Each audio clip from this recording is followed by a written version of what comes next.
حضرت شیخ الحدیث مولانا مراج الاسلام صاحب نے ایک جگہ لکھا ہے، آتے ہیں کہ کسی نے مجھ سے پوچھا ہے کہ قبر میں صرف یہ پوچھا جائے گا من ربو کا ماں دینو کا،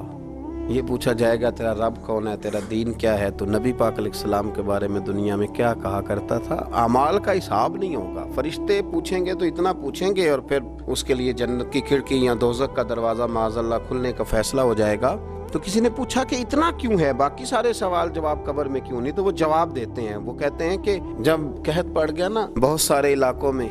تو حضرت یوسف مصر کے حکمران تھے، تو باقی جگہوں پہ قحط تھا، آپ نے تو خواب دیکھا اور پھر کچھ گندم آپ نے بچا لی، تو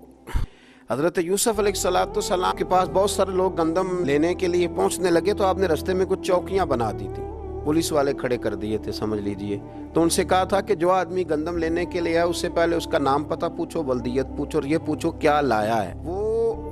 کس چیز کے عوض گندم لینے آیا ہے، پیسے لایا ہے، کوئی اور چیز لایا ہے، یہ پوچھو۔ چوکیاں مقرر کر دی، انتظار تو تھا نا کہ میرے بھائی آئیں گے، وہ آئیں گے، حضرت یعقوب کے بیٹے آئیں گے، انتظار تو بھائیوں کا تھا، اگرچہ انہوں نے بڑی زیادتی کی ہے پر ان کو آنا تو ہے۔ تو فرمانے لگے کہ سارے لوگ آئیں تو ان سے پوچھنا کہ وہ کہاں سے آئے ہیں، وہ کون ہیں اور کیا لائے ہیں، یہ بھی پوچھنا، لیکن فرمایا جب کنعان کے لوگ آئے نا تو بس اتنا پوچھ لینا وہ کون ہیں، یہ نہ پوچھنا کیا لے کے آئے،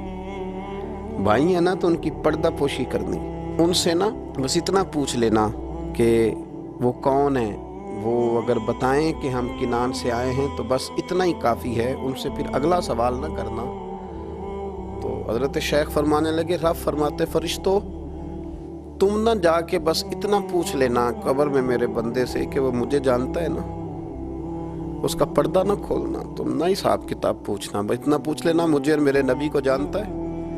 اگر وہ کہے جانتا ہوں تو پھر آنے دینا، میدان محشر میں خود پوچھ لوں گا۔ اور مسلم شریف کی حدیث ہے، میرے رسول پاک علیہ السلام فرماتے ہیں اللہ اپنے بندے پر اپنی رحمت کی چادر ڈال کے پوچھے گا،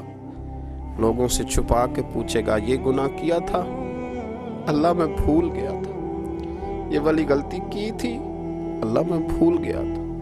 یہ بھی تیرا ہی گناہ ہے اللہ میں بھول گیا تھا۔ فرمایا اللہ تبارک و تعالیٰ اس سے اعتراف کراتا جائے گا، وہ جب اعتراف کر لے گا وہ ڈرے گا کہ اب پتہ نہیں میرے ساتھ کیا ہونے لگا ہے، تو حضور فرماتے ہیں رب فرمائے گا دنیا میں نے تیری پردہ پوشی کی تھی، جا آج میں نے تیرے گناہوں کو معاف کر دیا۔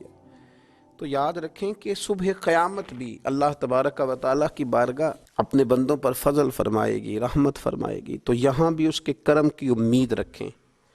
وہاں بھی اس کے فضل کی امید رکھیں اور آسانی کی امید رکھیں، کرم کی امید رکھیں۔ دعا کرتا ہوں اللہ تبارک و تعالی ہمیں اپنی خاص رحمتوں سے متمتع فرمائے، اپنا خاص فضل ہمارے شامل حال فرمائے۔